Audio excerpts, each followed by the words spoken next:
Hello friends, this is Archana Sharma from Shiksha Jyoti Bharati. Friends, today we are going to learn the fourth kind of past tense. And what is this? This is past perfect continuous tense. So let's start with what do we mean by past perfect continuous tense. चलिए जानिए कि past perfect tense, continuous tense क्या है और हम इसे कहाँ use करते हैं. इंग्लिश में डेफिनेशन अगर दूं तो मैं कहूंगी कि past perfect continuous tense indicates an action which begin in the past and continued up to the certain point of time in the past. इसका क्या मतलब हुआ? इसका ये मतलब हुआ कि कोई एक्शन पास्ट में स्टार्ट हुआ और वो पास्ट में लगातार हो रहा था और लगातार जारी रहने के बाद वो पास्ट में ही 100% कंप्लीट भी हो गया. आप यहाँ पर देख रहे हैं पास्ट परफेक्ट और कंटिन्यूअस.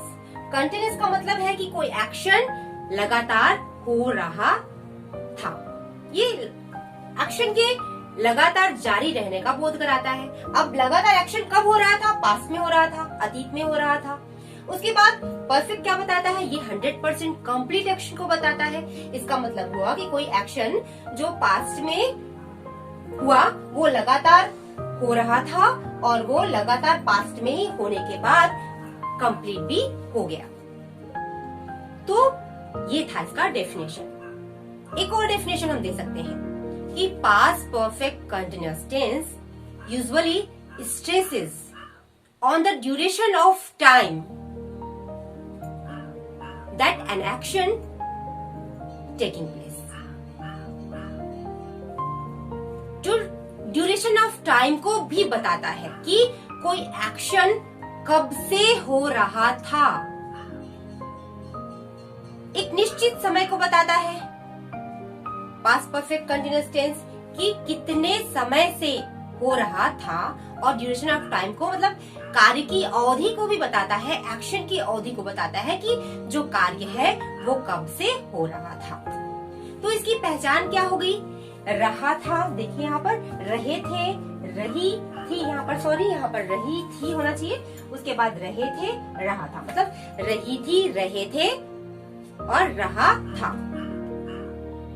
यह है इसकी पहचान जो मुख्य क्रिया के साथ मेन वर्ब के साथ यूज होते हैं.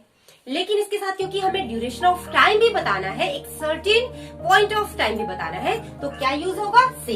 तो इस तरह हम कह सकते हैं कि से रहा था, से रही थी और से रहे थे.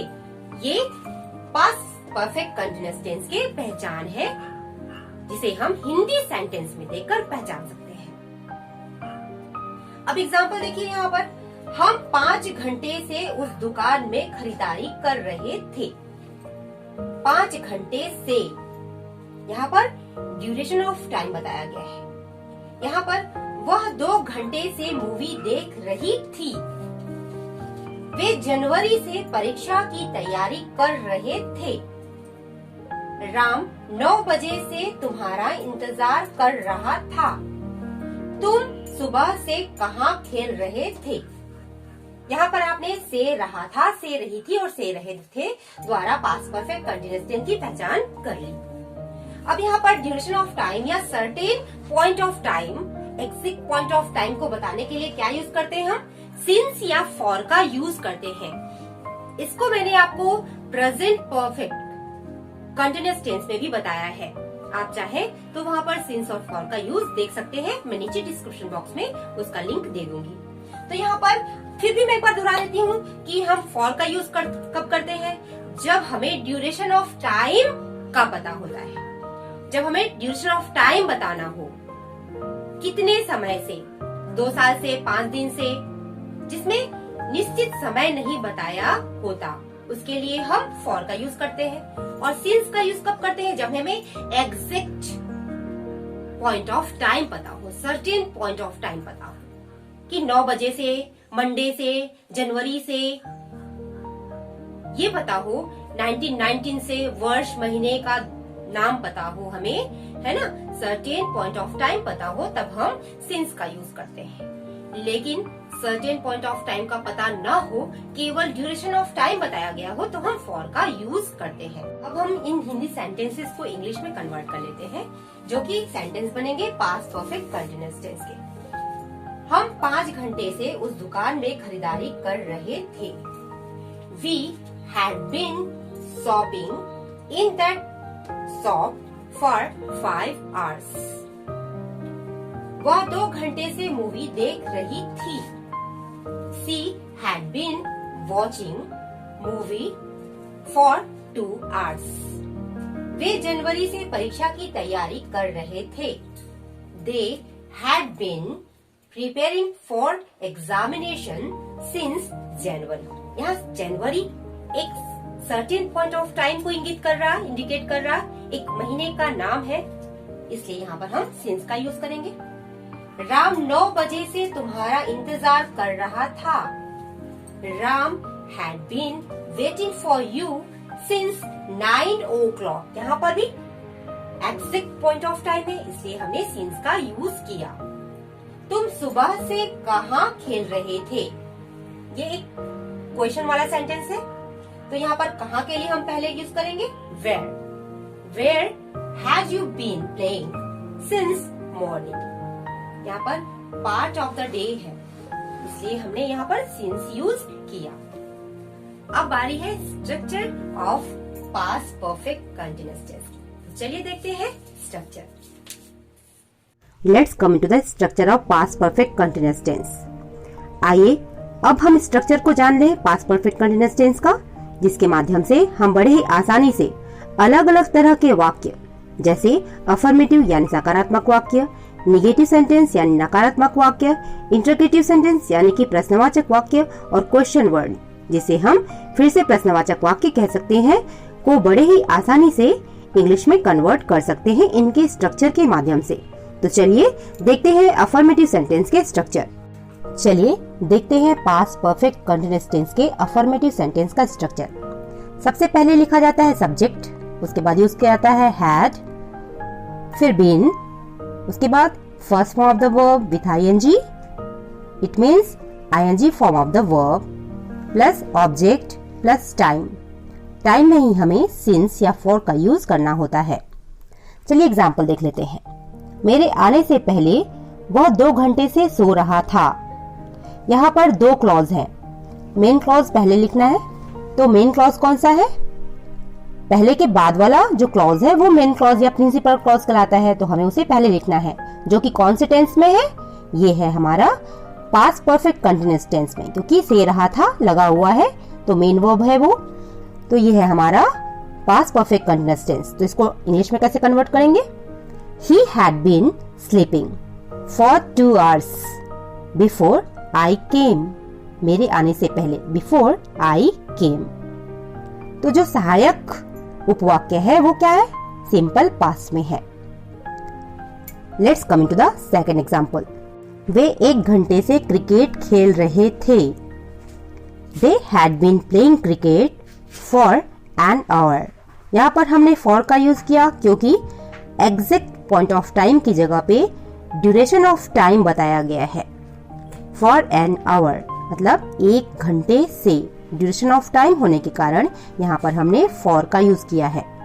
3 दिनों से लगातार वर्षा हो रही थी। It had been raining continuously for 3 days। यहाँ पर भी फॉर का यूज किया गया है टाइम के लिए, क्योंकि यहाँ पर ड्यूरेशन ऑफ टाइम के बारे में बात की जा रही है। वह इस स्कूल में 2008 से पढ़ा रही थी। She had been teaching in the school since 2008। यहाँ पर टाइम बताने के लिए हमने since का यूज किया, क्योंकि यहाँ पर ड्यूरेशन ऑफ टाइम के बारे में नहीं बल्कि एग्जैक्ट पॉइंट ऑफ टाइम के बारे में बात की जा रही है। ये बताया जा रहा है कि कौन से वर्ष से वो यहाँ पढ़ा रही थी, तो आंसर है 2008, इसलिए हमने सिंस का यहाँ यूज किया। राधा 2 वर्ष से सिटी कॉलेज में पढ़ रही थी। Radha had been studying in city college for 2 years। यहाँ पर 2 years के लिए फॉर का यूज किया गया है, क्योंकि यहाँ पर ड्यूरेशन ऑफ टाइम के बारे में बात की जा रही है। Let's come into the second type of sentence and this is negative sentence, जिसे हम हिंदी में नकारात्मक वाक्य कहते हैं। इसका स्ट्रक्चर होता है subject plus had plus not plus been plus first form of the verb with ING plus object plus time. Let's come into the example. तुम कई दिनों से यह कुर्ती नहीं पहन रही थी। You had not been wearing this kurti for several days. वे एक पखवाड़े से क्रिकेट मैच की तैयारी नहीं कर रहे थे। They hadn't been preparing for cricket match for a fortnight. मैं 2008 से इस स्कूल में नहीं पढ़ा रही थी। I hadn't been teaching in this school since 2008. Exact point of time, निश्चित समय होने के कारण यहाँ पर सिंस का यूज किया गया है। राधा 2 वर्ष से सिटी कॉलेज में नहीं पढ़ रही थी। Radha hadn't been studying in city college for 2 years. यहाँ पर for का यूज है क्योंकि यहाँ ड्यूरेशन ऑफ टाइम के बारे में बात हो रही है, ना कि एग्जैक्ट पॉइंट ऑफ टाइम के बारे में। Let's look into the next example of negative sentence and this is 3 दिनों से वर्षा नहीं हो रही थी। It hadn't been raining for 3 days. वे 1 घंटे से क्रिकेट नहीं खेल रहे थे। They hadn't been playing cricket for an hour. आइए अब थर्ड टाइप ऑफ सेंटेंस यानी इंट्रोगेटिव सेंटेंस के स्ट्रक्चर को भी जान लेते हैं। सबसे पहले यूज किया जाता है हैड, उसके बाद सब्जेक्ट, उसके बाद बीन, उसके बाद first form of the verb with ING plus object plus time. ये प्रश्नवाचक वाक्य होते हैं जिनका उत्तर या तो हम हाँ में दे सकते हैं या ना में दे सकते हैं। तो चलिए बढ़ते हैं एग्जांपल्स की ओर। क्या वे 1 घंटे से क्रिकेट खेल रहे थे? Had they been playing cricket for an hour? क्या वे 1 घंटे से क्रिकेट खेल रहे थे? यहाँ पर for का यूज किया गया है क्योंकि यहाँ पर ड्यूरेशन ऑफ टाइम की बात की जा रही है।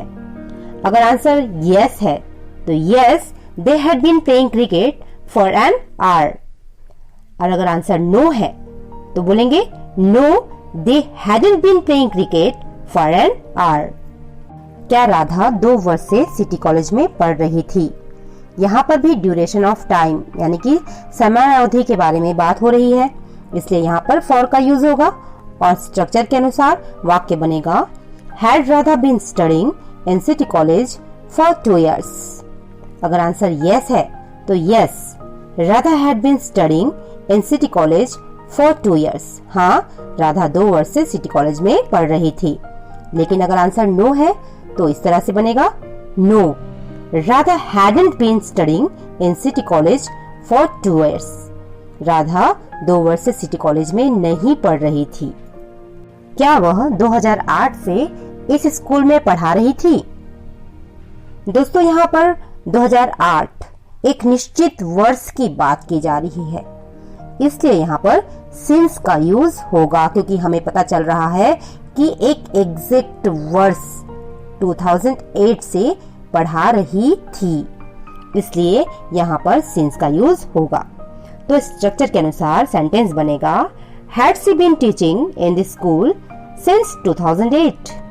क्या वह 2008 से इस स्कूल में पढ़ा रही थी? अगर आंसर yes है, हाँ वह 2008 से इस स्कूल में पढ़ा रही थी, तो सेंटेंस बनेगा Yes, she had been teaching in this school since 2008. और अगर आंसर नहीं है तो नहीं, वह 2008 से इस स्कूल में नहीं पढ़ा रही थी, तो सेंटेंस होगा No, she hadn't been teaching in this school since 2008. क्या वे एक पखवाड़े से क्रिकेट मैच की तैयारी कर रहे थे? Had they been preparing for cricket match for a fortnight? यहाँ पर ड्यूरेशन ऑफ टाइम होने की वजह से for का यूज किया गया है। क्या तुम 2 घंटे से अंग्रेजी पढ़ रही थी? Had you been reading English for 2 hours? आइए अब क्वेश्चन वर्ड्स वाले सेंटेंसेस को भी देख लेते हैं। इसका स्ट्रक्चर कुछ इस तरह होता है। सबसे पहले क्वेश्चन वर्ड लिखा जाता है, उसके बाद हैड, उसके बाद सब्जेक्ट, उसके बाद बीन, उसके बाद ING form of the verb, उसके बाद ऑब्जेक्ट, उसके बाद फिर टाइम। चलिए एग्जांपल्स देखते हैं कि तुम सुबह से क्या पढ़ रहे थे। सबसे पहले क्वेश्चन वर्ड क्या का यूज किया गया है तो बोलेंगे व्हाट। उसके बाद हैड, तो what had you been reading since morning. What had you been reading since morning. यहाँ पे पार्ट ऑफ द डे के बारे में बताया जा रहा है, एक निश्चित समय के बारे में बात की जा रही है, इसलिए यहाँ पर सिंस का यूज किया गया है। राधा 2 वर्ष से सिटी कॉलेज में क्यों पढ़ रही थी। यहाँ पर क्यों है क्वेश्चन वर्ड तो होगा why. Why had Radha been studying in city college for 2 years। तुम 2 घंटे से कहाँ खरीदारी कर रहे थे। यहाँ पर क्वेश्चन वर्ड क्या है, कहाँ, तो होगा where. Where had you been shopping for 2 hours। Where had you been shopping for 2 hours। वह 8 बजे से क्या पढ़ रही थी। What had she been reading since 8 o'clock? What had she been reading since 8 o'clock? तुम लगभग 1 घंटे से मुझसे बहस क्यों कर रहे थे। इसका इंग्लिश ट्रांसलेशन होगा Why had you been arguing with me for almost an hour? Why had you been arguing with me for almost an hour? यहाँ पर 1 घंटे यानी ड्यूरेशन ऑफ टाइम के बारे में बात हो रही है, इसलिए यहाँ पर फॉर का यूज हुआ है। तो दोस्तों आज हमने सीखा पास्ट परफेक्ट कंटीन्यूअस टेंस, जिसके अंतर्गत हमने जाना कि what do we mean by past perfect continuous tense and where do we use it. उसके बाद हमने इनको हिंदी सेंटेंसेस में पहचानना सीखा। उसके बाद हमने स्ट्रक्चर देखे अलग अलग तरह के सेंटेंसेस के, जो कि थे पास्ट परफेक्ट कंटीन्यूअस टेंस में, और हमने जाना कि हम हिंदी सेंटेंसेस को किस तरह स्ट्रक्चर के बेसिस पर इंग्लिश में कन्वर्ट कर सकते हैं। तो आज के लिए बस इतना ही। धन्यवाद।